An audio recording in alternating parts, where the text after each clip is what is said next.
Assalamualaikum warahmatullahi wabarakatuh. Perkenalkan, nama saya Rangga Ramdhani dengan NPM 230310230025 dari Universitas Padjadjaran Fakultas Perikanan dan Ilmu Kelautan. Jadi di sini saya akan membawakan video dengan tema yaitu mengenal, melindungi dan mengelola konservasi lamun di Indonesia, khususnya di daerah Desa Bahoy dan Desa Tarabitan di Sulawesi Utara. Nah, isi videonya itu sendiri yaitu ada deskripsi ekosistem lamunnya itu sendiri. Yang kedua itu ada ancaman yang dihadapi pada ekosistem lamunnya. Yang ketiga yaitu ada nilai ekologis, ekonomi, dan budaya pada ekosistem lamun. Yang keempat itu ada usulan strategi konservasi berbasis pendekatan yang dipilih oleh saya sendiri. Yang terakhir itu ada penutup atau kesimpulan. Boleh tanpa berlama-lama langsung saja ke inti videonya. Let's go.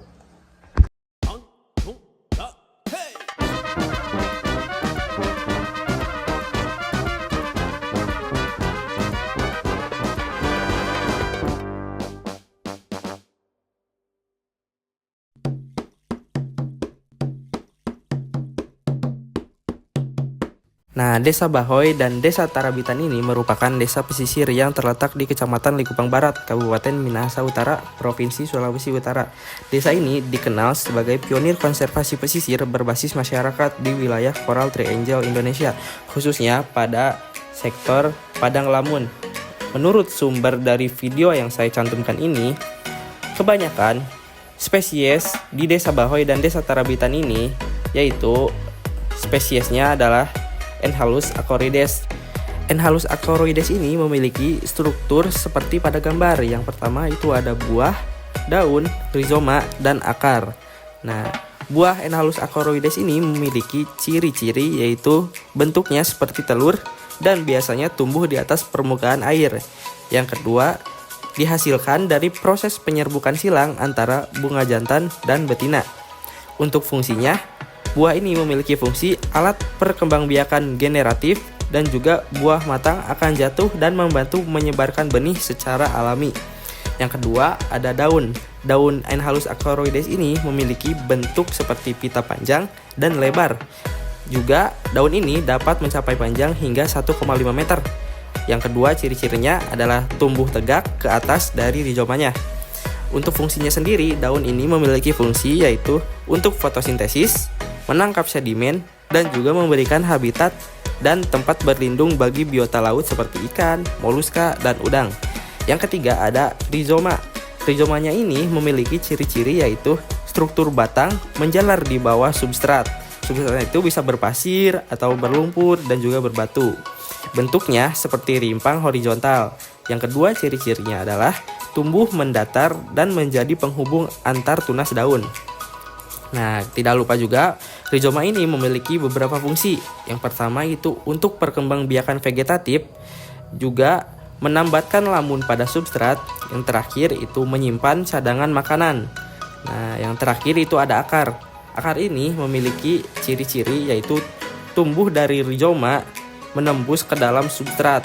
Nah, untuk fungsinya sendiri, akar ini memiliki dua fungsi, yaitu menambatkan tanaman lamun ke dasar laut agar tidak hanyut oleh arus atau ombak yang datang.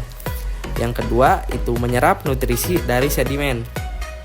Walaupun di Desa Bahoy dan Desa Tarabitan ini ekosistem lamunnya yang bisa kita lihat itu sangat indah, tetapi ada suatu ancaman yang dihadapi oleh ekosistem lamunnya itu, yaitu adalah pengerusakan oleh warga dari desa sebelah, ataupun ada 1-2 dari Desa Bahoy dan Desa Tarabitannya itu sendiri, yaitu pengrusakannya adalah mengangkat akar lamun menggunakan dayung, ataupun ada 1-2 yang menggunakan skop. Nah, pengrusakan ini dilakukan bukan semata-mata untuk lamunnya itu dirusak, tetapi untuk mencari udang-udang kecil yang bersembunyi di bawah lamunnya itu untuk digunakan sebagai umpan pemancingan. Nah, jadi di masyarakat Desa Bahoy dan Desa Tarabitan ini memang belum sepenuhnya mengetahui pentingnya itu ekosistem Lamun untuk alam kita. Sayang sekali masih terjadi beberapa perusakan yang dilakukan oleh warga sekitar ataupun dari desa sebelah pada ekosistem Lamunnya ini. Padahal ekosistem Lamunnya ini memiliki nilai ekologis, ekonomi, dan budaya untuk desa Bahoy dan desa Tarabitannya itu sendiri. Yang pertama itu ada aspek ekologis. Nah, di desa Bahoy ini bisa kita lihat pada tabel desa Bahoy ini memiliki nilai ekologis yaitu habitat biota laut sebagai penyangga ekosistem dan juga untuk menyimpan karbon. Jadi, padang Lamun di desa Bahoy ini berperan sebagai penyangga ekosistem laut bersama mangrove dan juga terumbu karang. Nah, ini menjadikan habitat penting bagi biota laut seperti ikan kecil, moluska, penyu, dan dugong. Lamun menjaga keseimbangan ekosistem, menyerap karbon, menyaring air, dan menstabilkan sedimen pantai. Lamun ini dilindungi melalui penetapan zona konservasi laut berbasis masyarakat. Nah, di desa Tarabitan ini memiliki ekologis yaitu nursery ground, yaitu pelindung pesisir dan juga monitoring komunitas. Nah, jadi ekosistem Lamun di desa Tarabitan ini juga dijaga dalam kawasan Marine Protected Area atau disingkat MPA lokal.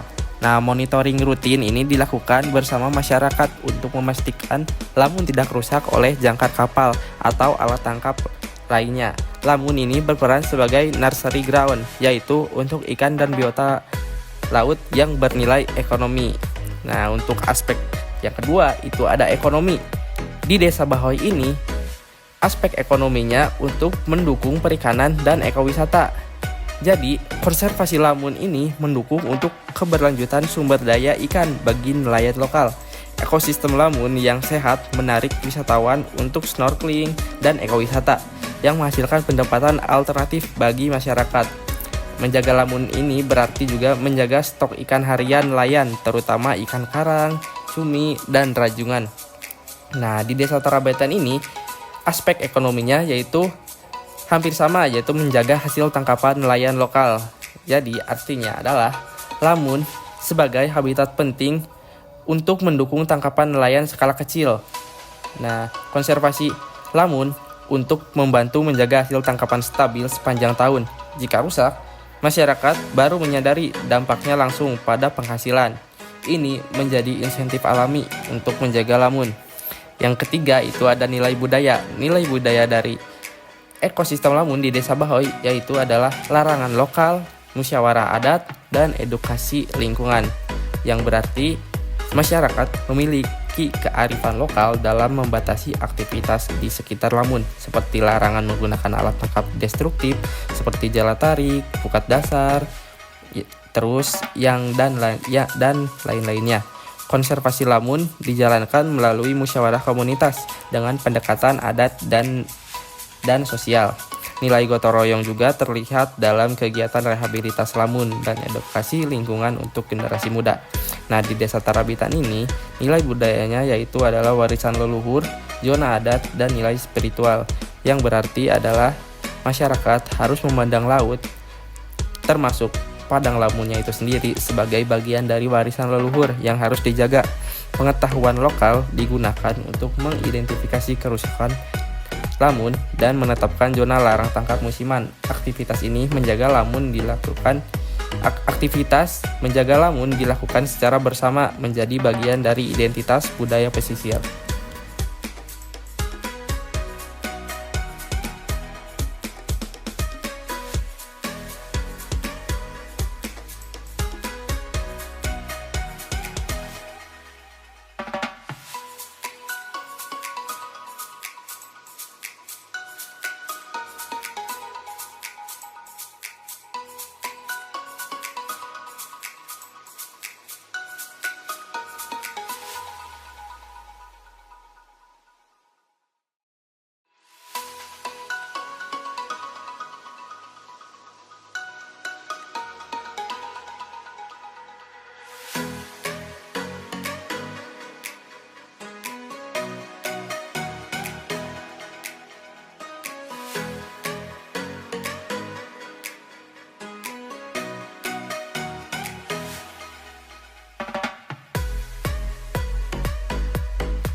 Berbicara tentang konservasi lamun di Desa Bahoy dan Desa Tarabitan, tentunya kita harus memikirkan dulu strategi konservasi yang tepat untuk digunakan di konservasi lamun pada wilayah Desa Bahoy dan Desa Tarabitan ini. Menurut saya, strategi konservasi yang cocok di Desa Bahoy dan Desa Tarabitan harus difokuskan pada pendekatan berbasis masyarakat dan ekosistem. Di Desa Bahoy, penguatan kawasan konservasi laut berbasis masyarakat atau disingkat KKM menjadi langkah utama, termasuk perluasan zona perlindungan lamun dan penguatan kelembagaan lokal. Edukasi dan sosialisasi juga dilakukan melalui sekolah dan kelompok masyarakat guna meningkatkan pemahaman akan fungsi lamun. Monitoring partisipatif oleh masyarakat dilaksanakan untuk menilai kondisi lamun secara berkala, yang kemudian dijadikan dasar perencanaan desa. Sementara itu, di Desa Tarabitan, strategi difokuskan pada rehabilitasi padang lamun di wilayah terdampak melalui penanaman spesies lokal seperti Thalassia hembrici dan pengawasan pasca penanaman. Kedua desa juga mengatur aktivitas wisata dan perikanan agar tidak merusak lamun, serta mulai mengintegrasikan konservasi lamun ke dalam dokumen perencanaan.